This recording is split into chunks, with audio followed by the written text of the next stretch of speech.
College Football Enquirer with Steven Godfrey and Ross Dellenger. I'm Andy Staples. And guys, remember when we took public affairs reporting in journalism school and thought, well, I'm going to be a sports writer. I'll never use this crap again. Man. I've used the word injunction. Yeah. So many, like, I need a Schoolhouse Rock that is injunction junction. What's your function? Let's talk QBs and courts.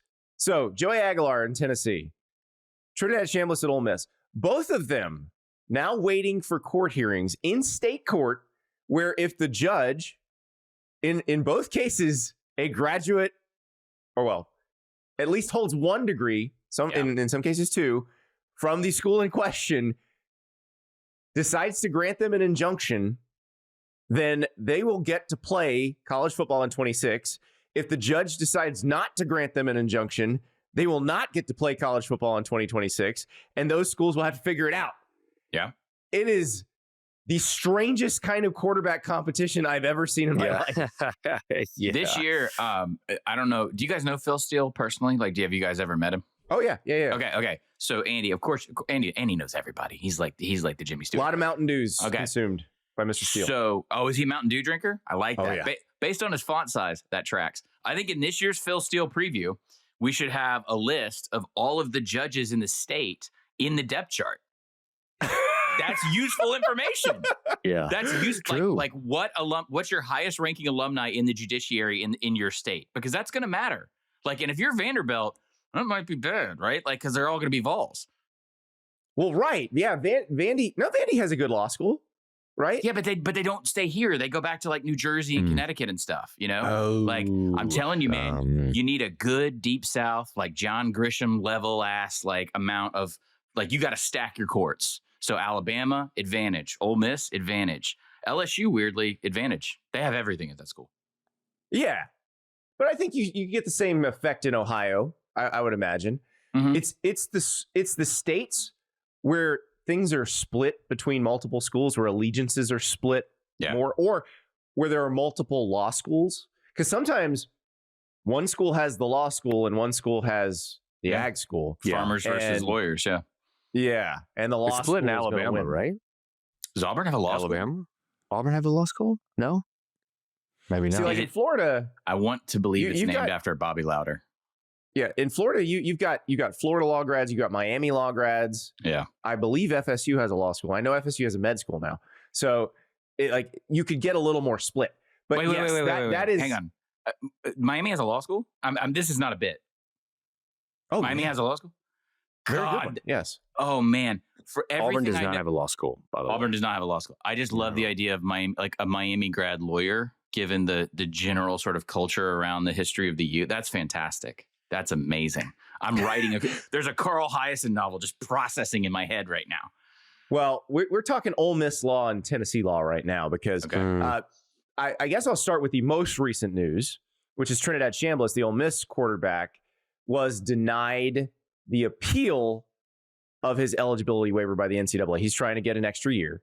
He is trying to retroactively get what the NCAA would call a medical hardship waiver for the 2022 season when he was at Ferris State. And they denied the waiver. Ole Miss came out with a very, very strongly worded statement saying, we're going to let him exercise all his legal remedies. And we already know what those are because obviously all of us talked to his lawyer, Tom Mars, who's been very active in college sports in the last few years. And so they've got a petition in state court in Mississippi. They've got a hearing coming up scheduled for next week that basically if the judge grants an injunction, and really this is not the judge ruling on the case, it is the judge essentially preserving things as they are, keeping one party from being harmed while the case is being hashed out in the judge's opinion. That's what the injunction would be for.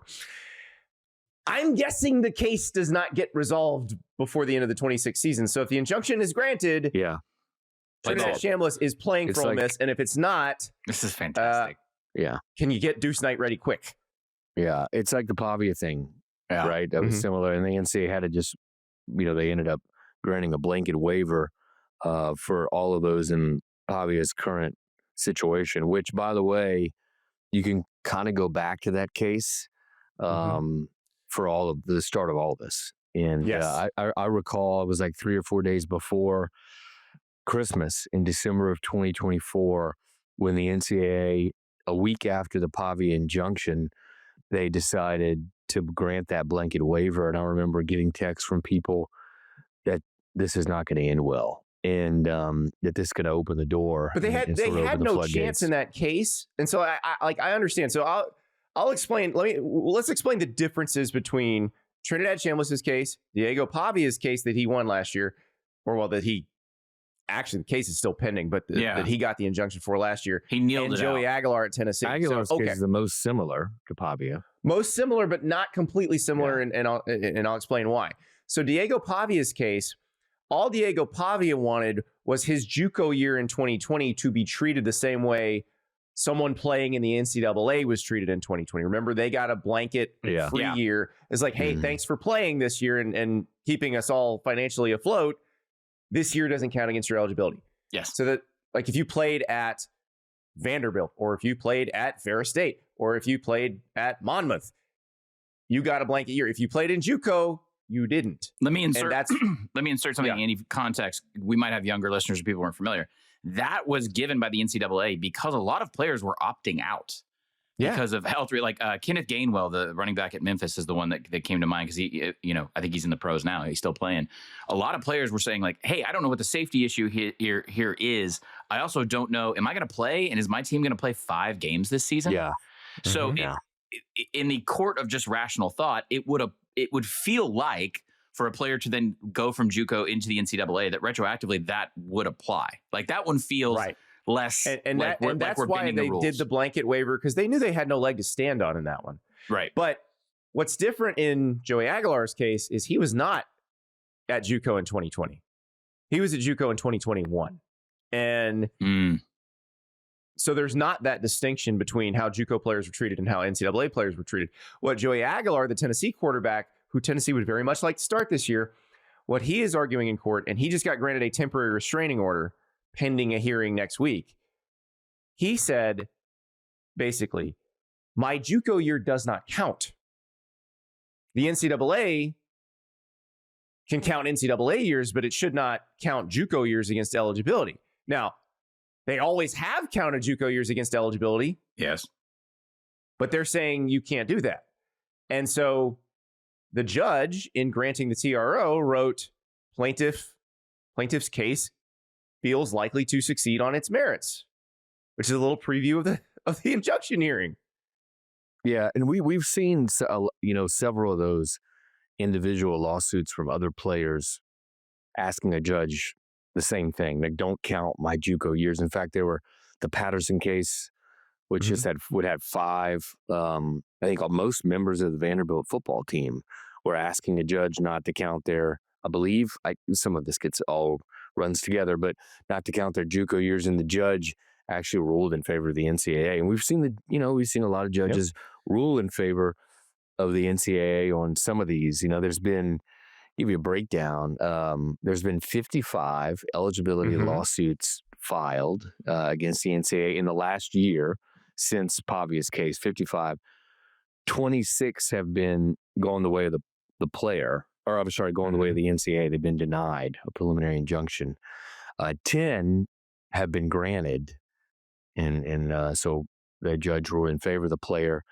And then 8 have been dismissed, and 11 are still pending. So basically, the NCAA is winning 2 out of every 3. But what's happened recently, and what's happened with the Joey Aguilar case, and with Trinidad Chambliss, and with Alabama's basketball player, Charles Bediako's, they're moving into state court where the filings are happening. We've talked about, I know, in the past, so you can get like a local friendly judge. And I think these local friendly judges are ruling more in favor of the player. Of the 10 injunctions granted by a judge, 6 of them have come in state court. So we're seeing a little more of lawyers going that direction. Oh, and a correction on my Aguilar thing. He was in JUCO in 2019 and 2020. He played in 2019. 2020, his JUCO season was canceled. Okay. So City College of San Francisco, 2019-2020. Diablo Valley 2021 and 2022. Appalachian State 2023 and 2024. Brief stop at UCLA for spring practice. Totally then the normal Nico trajectory. Happened. Then they effectively made a trade. They traded, and now he's in Tennessee. So guys, this is what's interesting to me about this, because I've said this for a while now. Like, basically, schools want to get old, stay old. Like, I don't understand why a hotshot freshman quarterback sign with these big schools anymore. Like, so Faison Brandon is a freshman at Tennessee right now. Yeah. Like, if Joey loses this thing, Faison Brandon has a chance to win the job. Like, he would be competing with George McIntyre. But like, if Joey wins, he's the guy. Like, why'd you sign with them? Well, okay, this is what I wanted to ask, because here in Nashville, where I live, Tennessee fans, I feel like I've proposed this to Vol fans. You had an unforeseen circumstance in this brave new world where Nico bolts on you. You've got to plug it in. You're in a bridge year. I thought Tennessee comported themselves extremely well. I think the Vanderbilt loss, because it's Vanderbilt, stings on the way out. We talked about the Illinois bowl game. They don't care. Illinois does, whatever. Based on the quarterback situation before we knew Joey was going to try and come back, you were facing another season in which Tennessee is stocked with 5-star talent. Because like they have McIntyre, they have the new kid Faison, right? Like it's 2 5-stars. Is that right in the On3 system? Or? I don't know that McIntyre finished as a 5-star, but Faison Brandon definitely did. Yeah. So you have 2 young, really, really talented quarterbacks. And what I said the last time I was doing Nashville radio was, and shout out to Will and Ramon, you really need a bridge quarterback. Is that what we're going to see now? Are you going to bring in a veteran guy out of the portal to like somehow get them? Like, do you remember, I don't know, when like Eli Manning got drafted, they brought in Kurt Warner and they sort of created a 1 to 2 year transition in the NFL. Alex Smith was the bridge for Patrick Mahomes with the Chiefs. Exactly. Is that what we're going to do? And if so, to your point, Andy, how many games do you start Joey Aguilar before you bring in one of those other kids? And like, if you're winning, you keep starting Joey Aguilar. You can't, the job right? is to win games. Yes. Yeah. Because the difference is in the NFL, back in the day, it was like, I don't know, there's 17 games now. So, you drop 1 or 2 games before Halloween in the NFL, you're fine. You drop 1 or 2 games in college before Halloween, you got a serious problem on playoff eligibility. So I guess what I'm saying is that you can't really transition younger talent in with a veteran presence. But Andy, I'm going to throw it back to you. If you're a Tennessee fan, those 2 young quarterbacks objectively are probably better quarterbacks overall eventually than the guy you've got now. So you can't kick development down the road in perpetuity, or you're going to waste the talent. But however, you can kick development down the road in perpetuity if you want to just pay. Because but at some point, Andy, Tennessee was willing to pay, by the way. They were going after Sam Levitt. Yeah. They were trying to get Ty Simpson to not go into the draft. They were willing to pay. Well, then why are you signing up? Then why are you chasing a 5-star quarterback? I don't know. Yeah. this is and why are the 5-star signing with them? Is the next Arch Manning going to go to some like offensive heavy development program? Like is he going to go to like the next North Texas?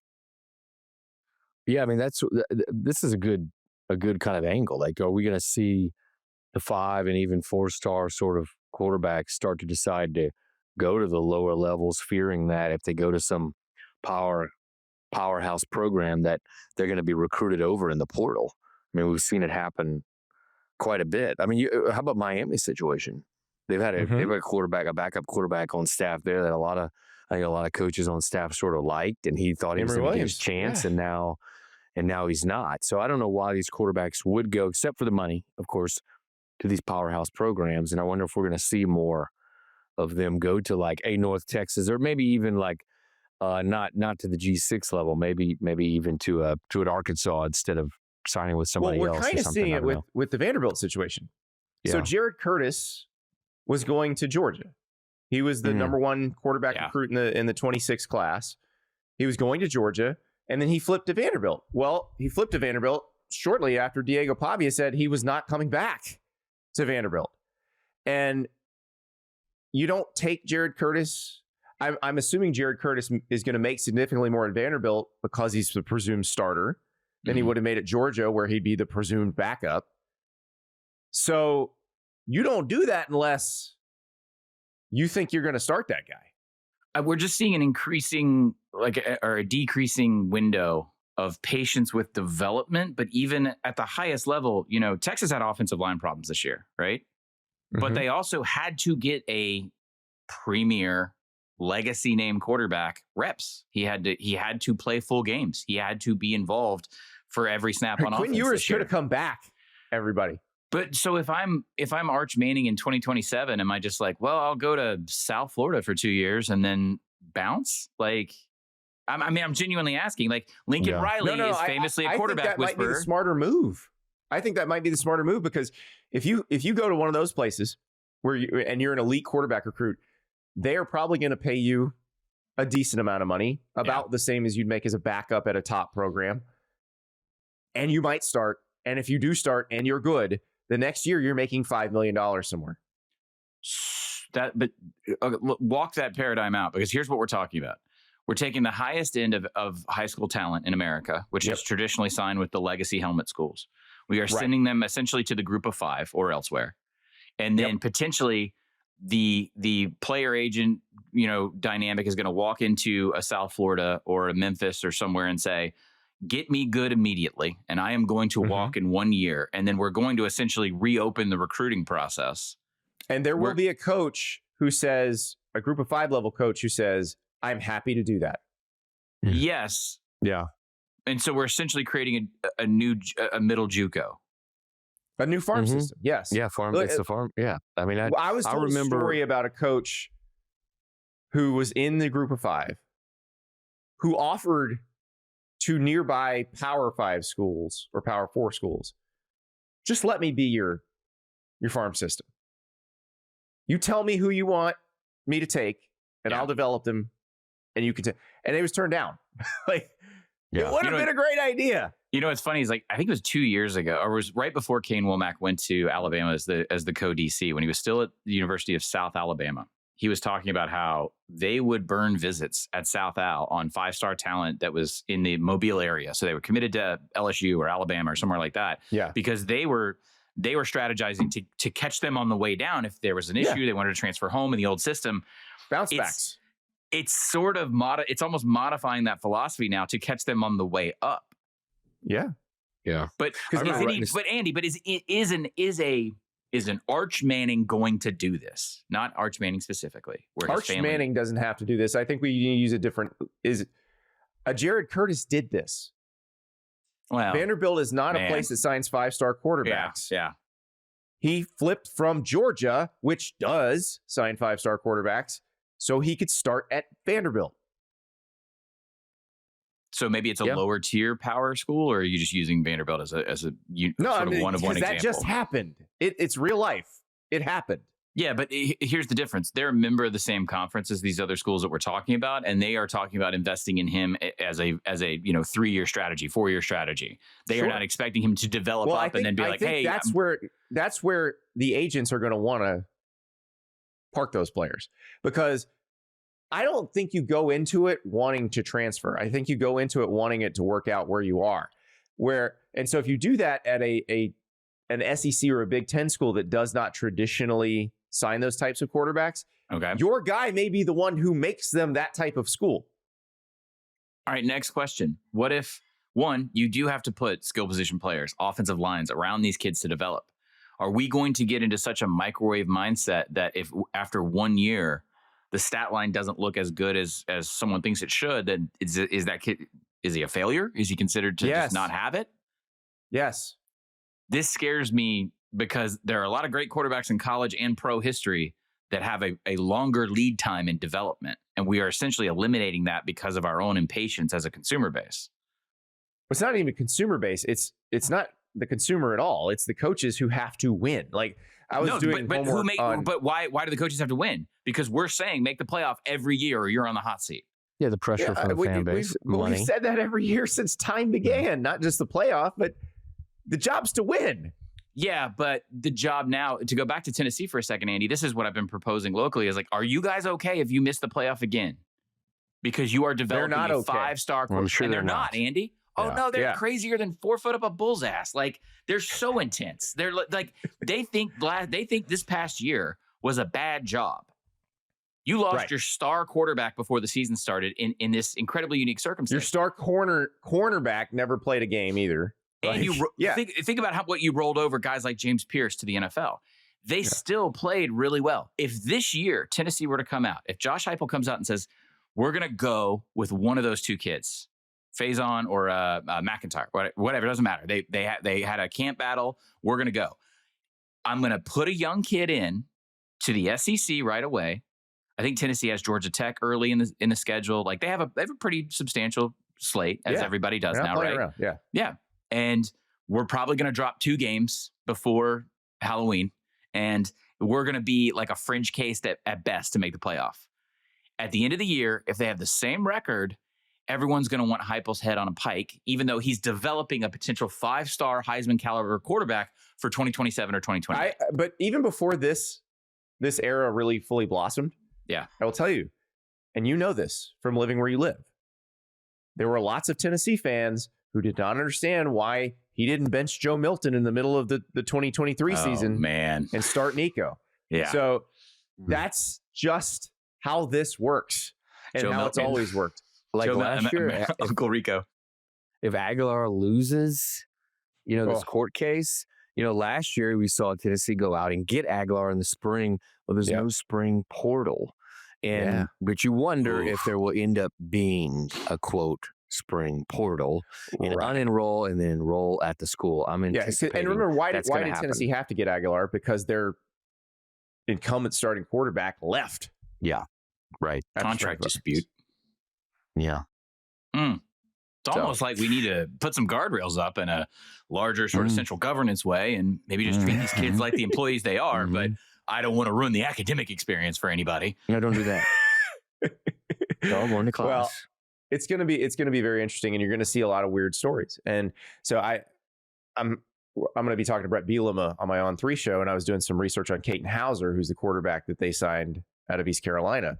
And Caton Hauser's story is somewhat similar to this. Like, he signs with Michigan State out of high school. He winds up having to start as a redshirt freshman after all the Mel Tucker drama goes down, and they're basically just imploding, after Tucker's fired that season. And nobody, everybody's like, you're no good. He goes to East Carolina. He's okay. Yeah. And then last year he's really good. And now he's going to be Illinois starting quarterback. And to your point, he was thrust into a situation he wasn't ready for. Right. And that's a lot of these quarterbacks. And so, the development's probably going to have to come in a different place. It's probably going to have to come in the group of 5, or maybe like a lower tier ACC or Big 12 program, and then they get poached and they go.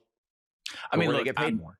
I'm being a little histrionic here because the market has already spoken. The sport is already telling me, like, the last 2 national title winning quarterbacks, they were certified pre-owned Hondas, right? You got a good deal on the lot.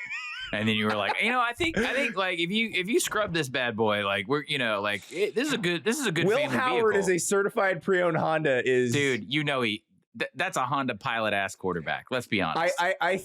I think Fernando Mendoza is more like when I found the Raptor with 8,000 miles on it at my local gently used place. No, and got it for 30,000 less than if I'd have bought it 8,000 miles. Fernando, having done the media ops with him in the national title cycle and all that, his genuine behavior and his personality and his durability. He is a modern minivan. He's a really nice one. He has leather and he has the screens that flip up. He's a certified pre-owned Odyssey. I love it. I own right off camera is my driveway, and I own a wonderful Chrysler Pacifica. If you guys want to sponsor the show, it's a very nice vehicle. It's the nicest car I've ever owned because I bought it new. That's Fernando Mendoza. All right. We could walk this out throughout. We got a lot of offseason to go. I'll give you a vehicle for every transfer quarterback. Fernando Mendoza, Chrysler Pacifica, and we love a Pacifica. All right, we'll find out what happens with these guys. Obviously, we're going to talk about it on the show late next week. That's when the hearings are scheduled for. Something needs to happen because if these guys don't get in, they need to start preparing to go to the NFL. So they'll either get the injunction, and then the cases will, of course, drag out through the 2026 season, which will allow them to play, or they won't, and they're going to go to the NFL.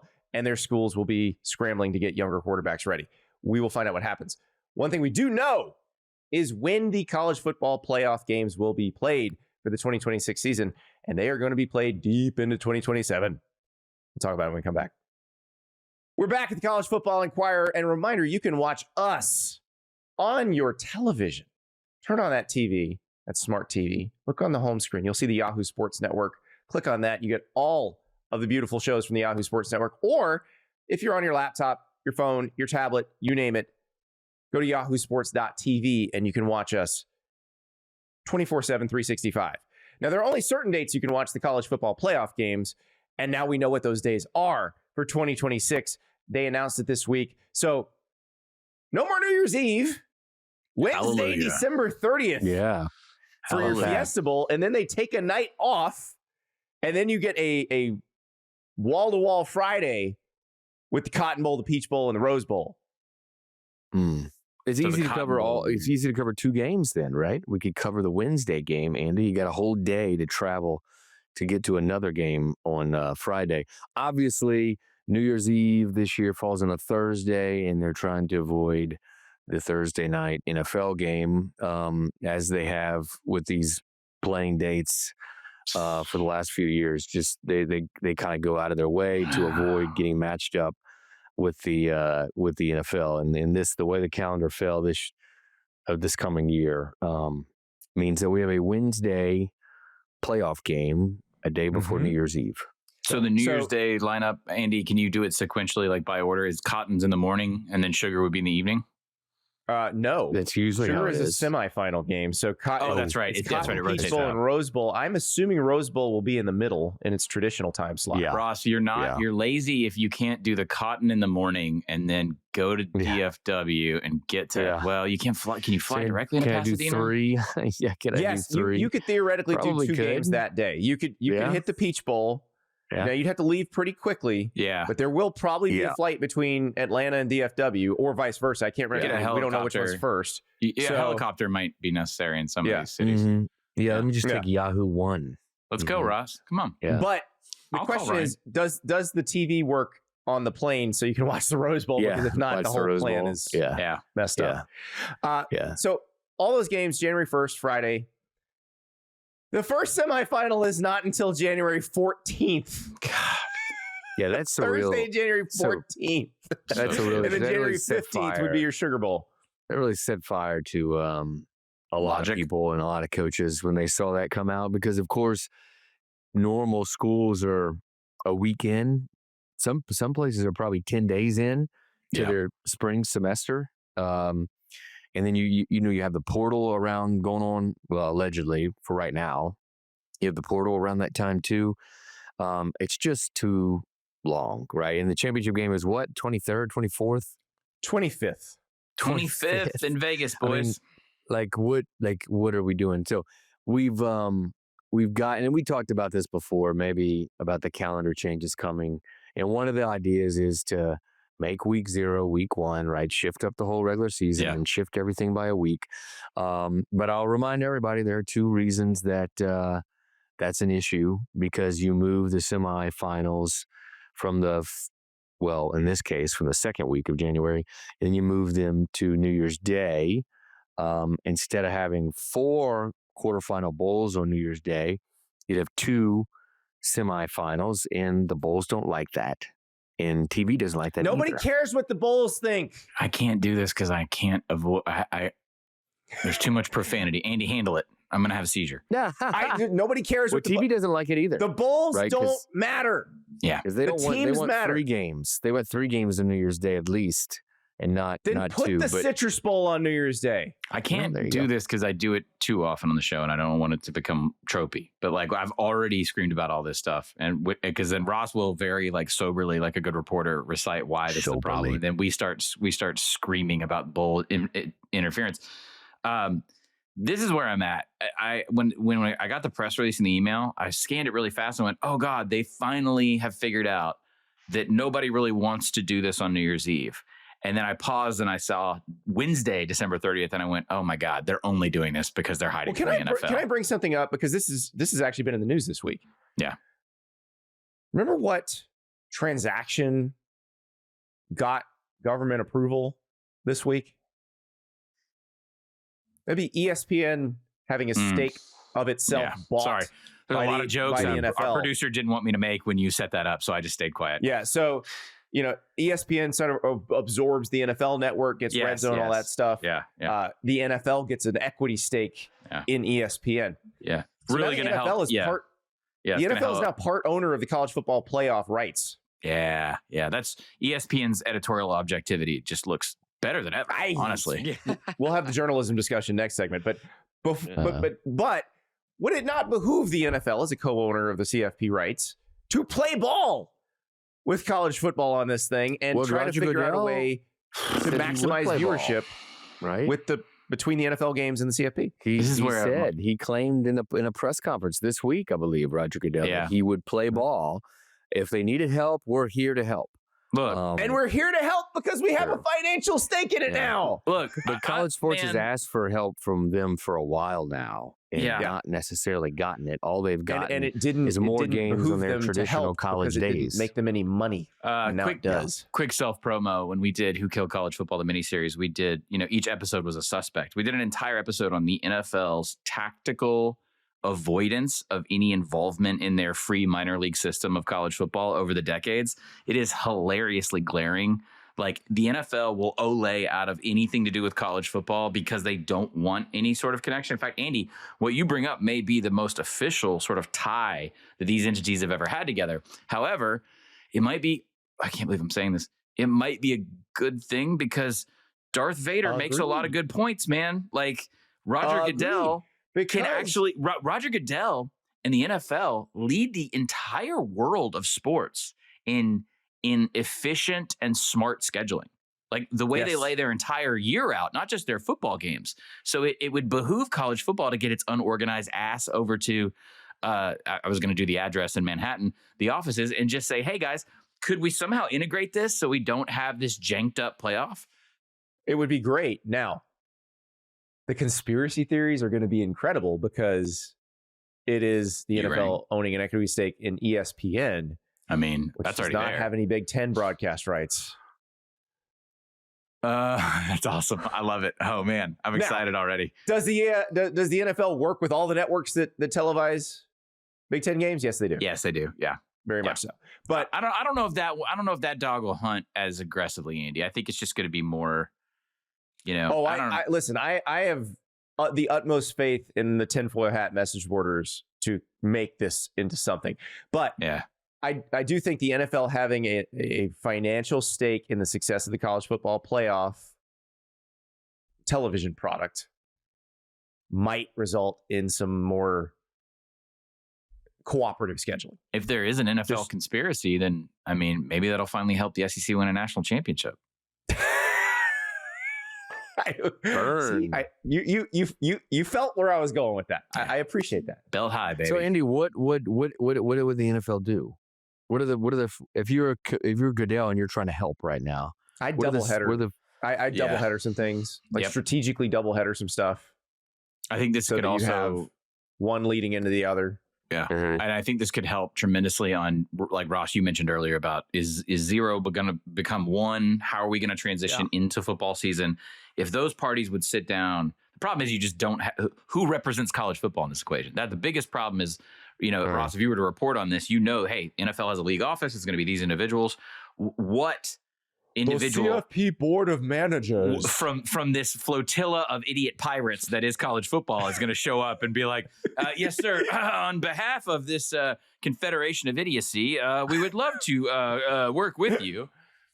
Our sport is so jacked up at an executive level. I mean, this is why if I was the NFL, I would avoid dealing with this, but they're going to bump into each other in the front and at the end of the season. And I think we have to, this schedule, all joking aside, is ludicrous. From a coach's perspective, the amount of time on and off in between these games is not, we haven't even discussed, because we've done it on other episodes, all the other things that are going on.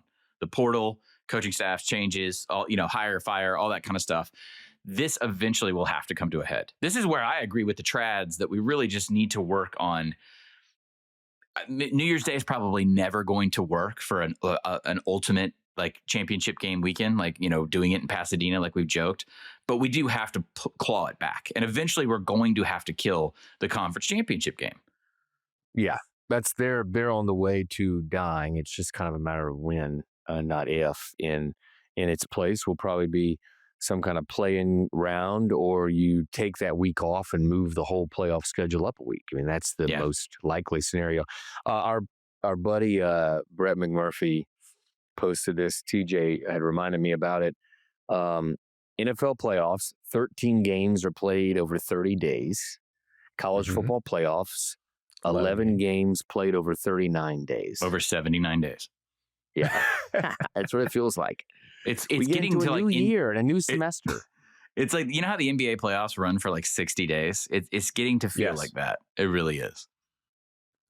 And I don't mind the season being long. I like it. No. College football is still the shortest season. Yeah. Of any of them. It's good for business. Of any of the major American sports. I think that's also part of why people love it so much is it is that drug that you cannot get year round. Yeah. But there's a way to do it more efficiently. 2 shows in a row. I'm saying just move the window. Keep the window the same size. Just move the window. 2 shows in a row where you're doing drug references. Do you need to talk? I might. I have the sniffles. I actually need some drugs to help me through this. You know? So how about this? College football is the Zen. We'll go with a low level. Like just use pop the Zen. Yeah. Sponsorship? You gonna do the reads? Absolutely. Good. Okay. Yeah. I've done a lot of reads for a lot of things. So I think there's pretty much nothing I wouldn't read for. If you've worked in the podcasting industry, doing an ad read for Zen would be a step up from some of the stuff we've done before. There's no male performance enhancement involved. Exactly.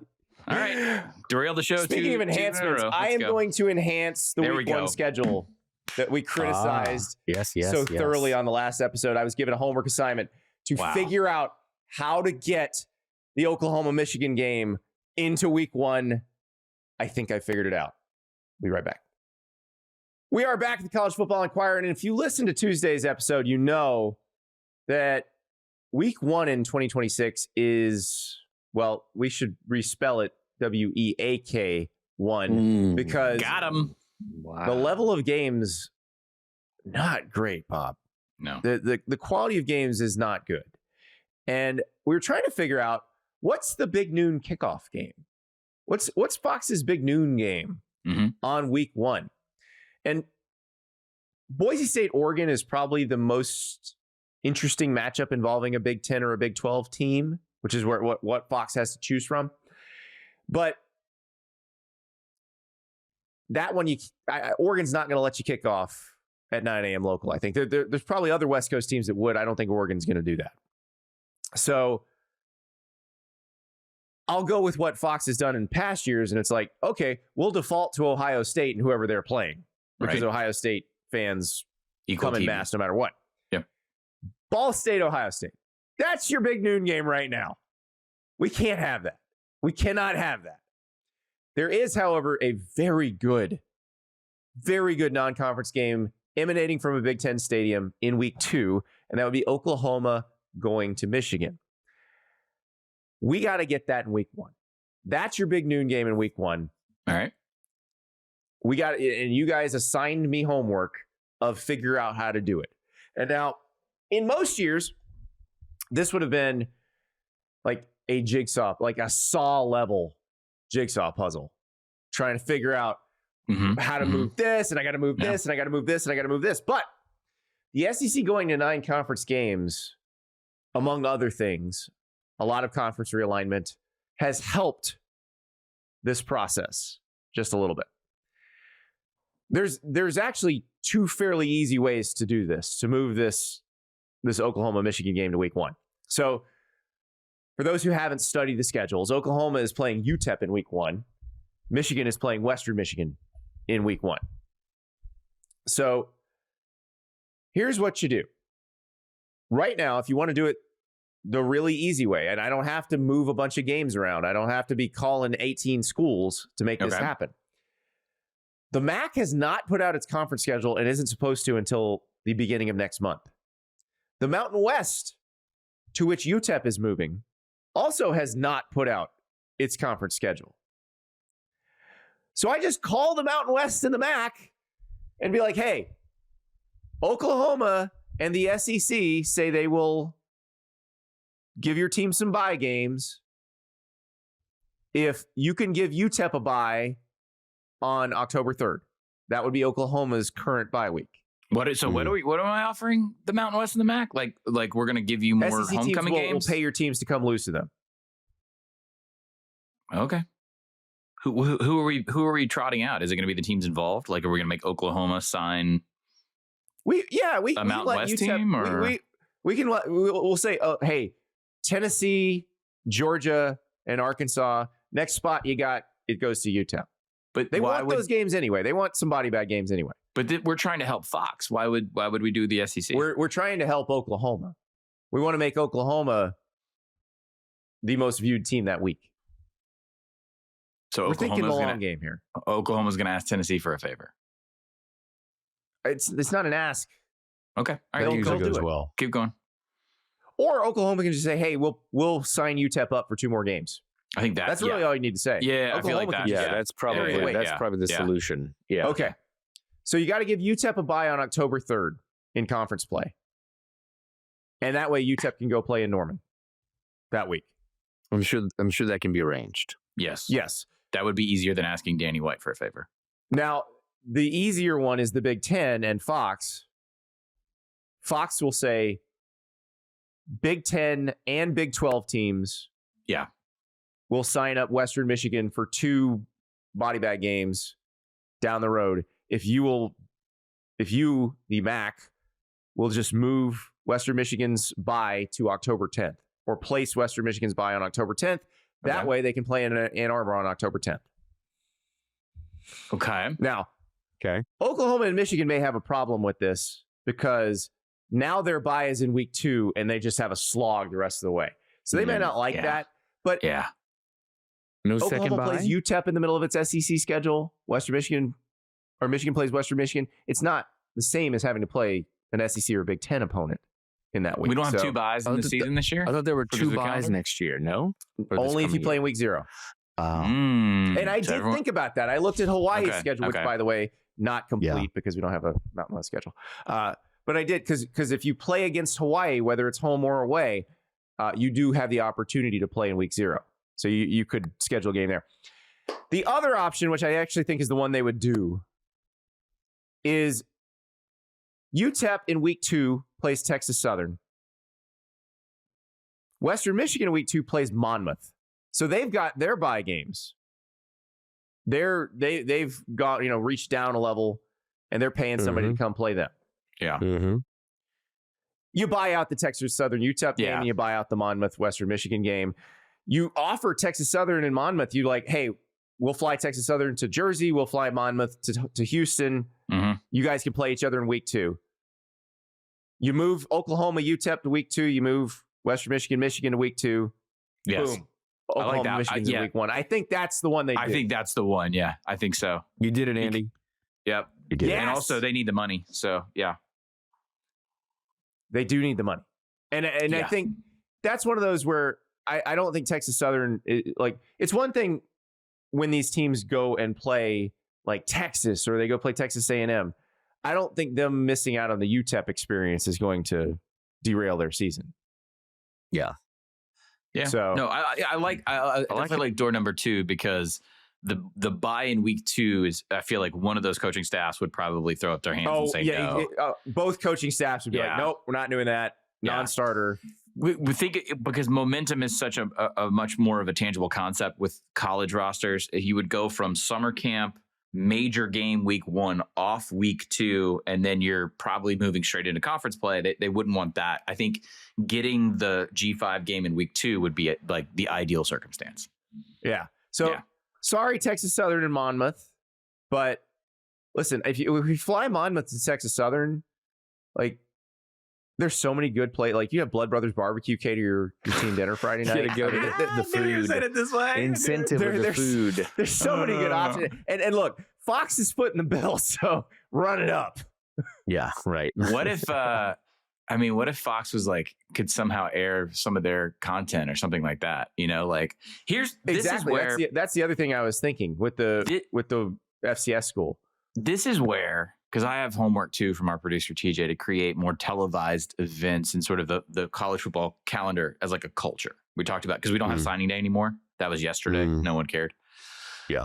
This is where, if I was Fox and I thought a little bit meta for a second, I would make all of this transparent. And I would say, this is what I would turn it into like a big noon segment. I would get the programs at Texas Southern and Monmouth involved because they would love the freaking shine, right? They would love the PR to have that exposure and actually telegraph, hey, this is what we had to do. This is what we're doing. So Michael Strahan, who's Texas Southern's most famous football alum. He is, yeah. He's on Good Morning America, but he does the Fox pregame show for the NFL. So you bring in Strahan. He already works for you. You bring in Strahan to host this Monmouth Texas Southern game. You have Megan Thee Stallion, another Texas Southern grad, perform at halftime. Oh, wow. Let's go. I didn't know Texas Southern produced such celebrities. Well, Megan Thee Stallion's an interesting story because she actually hit it big and was selling a bunch of albums and got very famous and very rich before finishing her degree and went back to finish her degree just to say, hey, I did this. So I'm feeling a little threatened that you're throwing off the show more than me.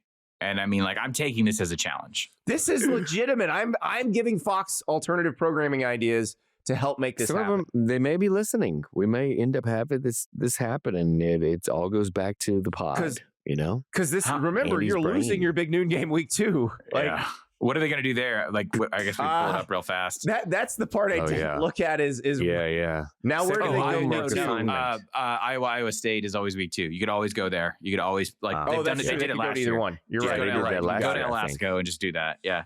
Yep. See, Godfrey's always got it figured out. Yeah. It is so weird in my brain because it's like, again, a Southern wiring to have your rivalry game that early, but that helps. It helps so much to always have that in week 2. I actually wouldn't mind Oregon, Oklahoma State in that spot because I think Aaron Morse can make Oklahoma State significantly better. Against Oregon in week 2, I like the higher long term. It's Stillwater. Week 2 might be a bloodletting still. So probably. Okay. All right. We'll go. We'll go with Iowa and Iowa State. Hang on. I have the week 2 schedule right here. I have the week 2 schedule right here. So all I need is a Big 10 or Big 12 home game. Border. No, it depends on where the border war's at. That one. Who gets the rights to the border war? I believe that one's in Kansas.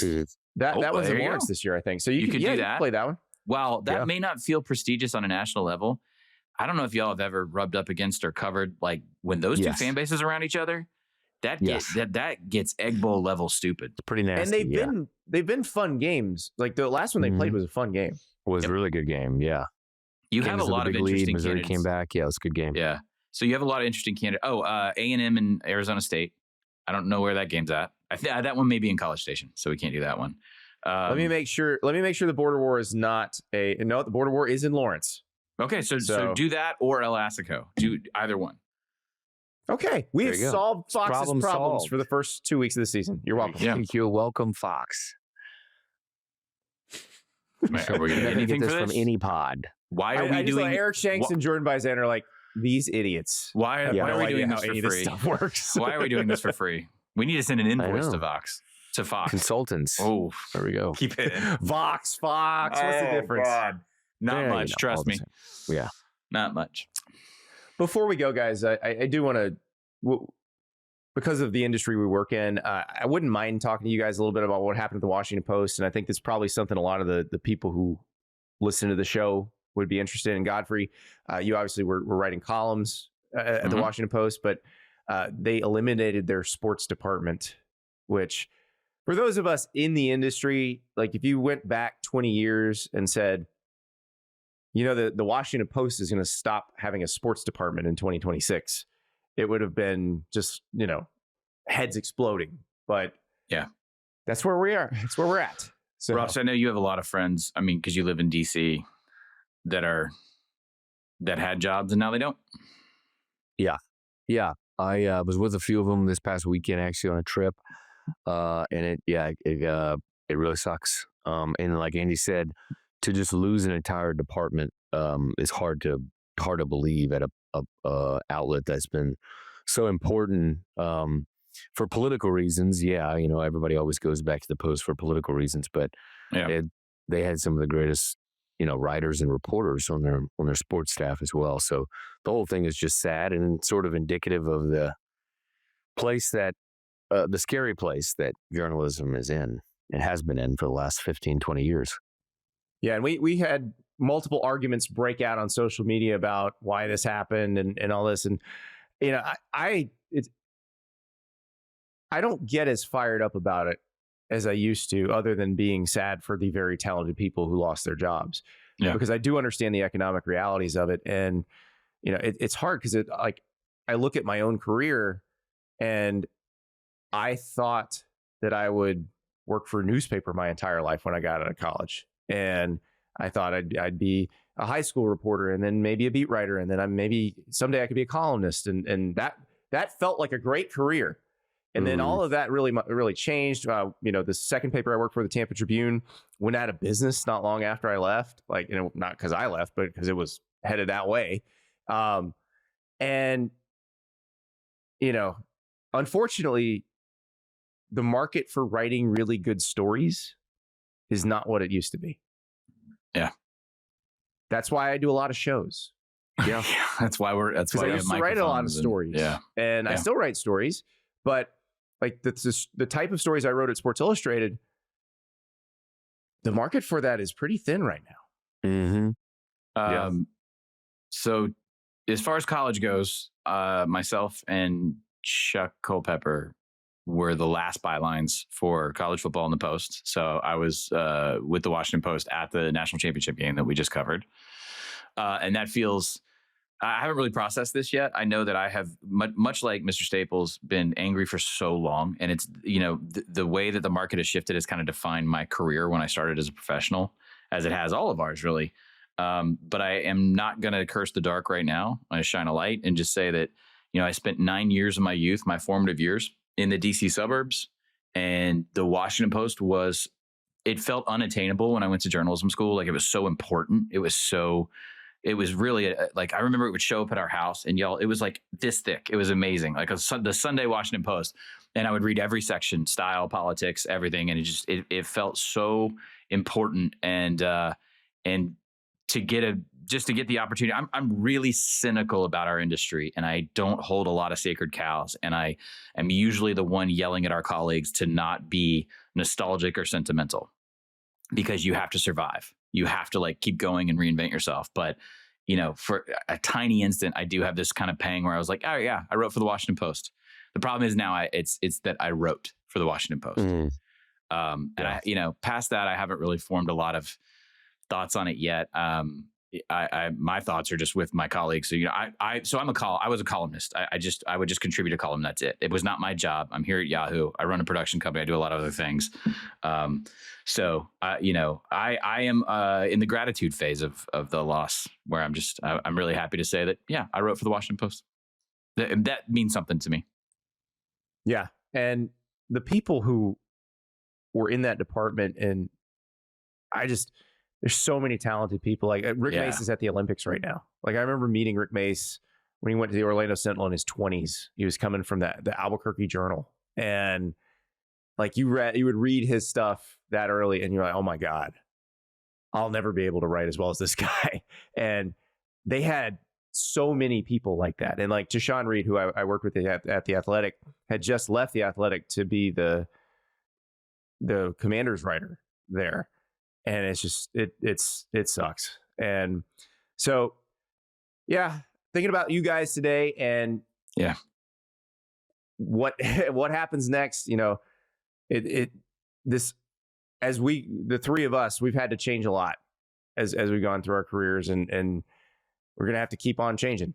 And we hope that for you out in the audience, that we're giving you what you want, and that you like listening to us, watching us, and the gathering of information is still a pretty valuable thing. So just remember that. We're going to keep doing this.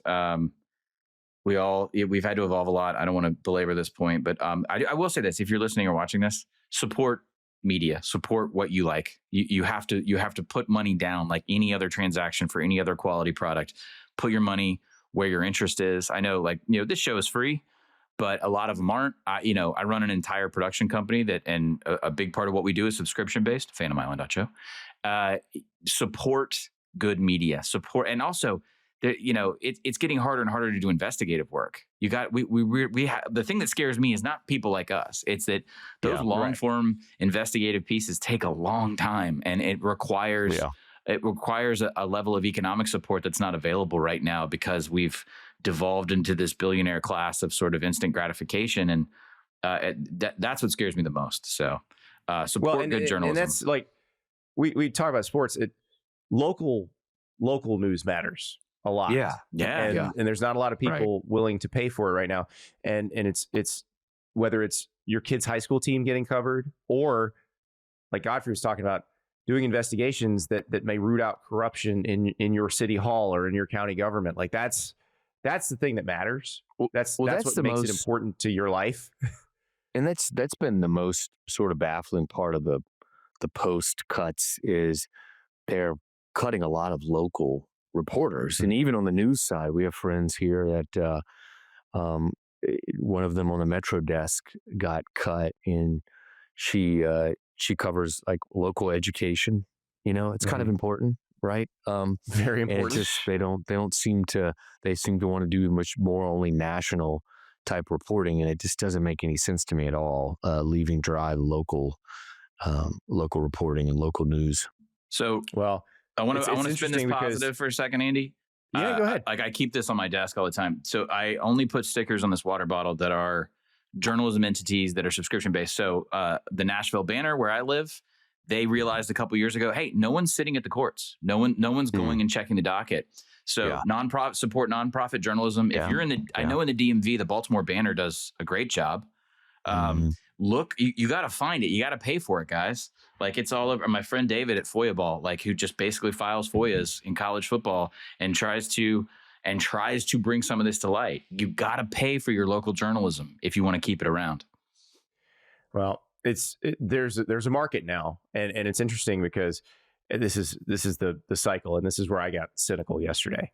Yeah. Because I was like, what would be really effective is if somebody would create an entity that covered the pro teams in Washington now, since they don't have high quality local beat coverage anymore. So that covers the Commanders and the Wizards and the Nationals. And then I remembered that was the original idea for The Athletic. And they did that for a while. Yeah. And then they sold to the New York Times and they stopped. So like that's the problem right there. Is you just get, So like Godfrey said, like Ross said, if you like it, support it. If you feel like it adds value to your life, please support it. Because if you don't, it's gone. And that is your uplifting end. Yeah, we promise we will get back to the tomfoolery of comparing quarterback transfers to various gently used vehicles next time. And finding Big Noon Kickoffs games. Tune in Tuesday to find out who is at Kia Sorrento. No, I mean, we might have all been hired as Fox executives by Tuesday. They're going to be like, you guys had some great ideas. I'm looking forward to Ball State, Ohio State, personally, week 1. Like it. There you go. Supporting the MAC. Exactly. All right. Exactly. G5 football. Can we move it to Muncie? That's my next idea. All right, we'll see you Tuesday.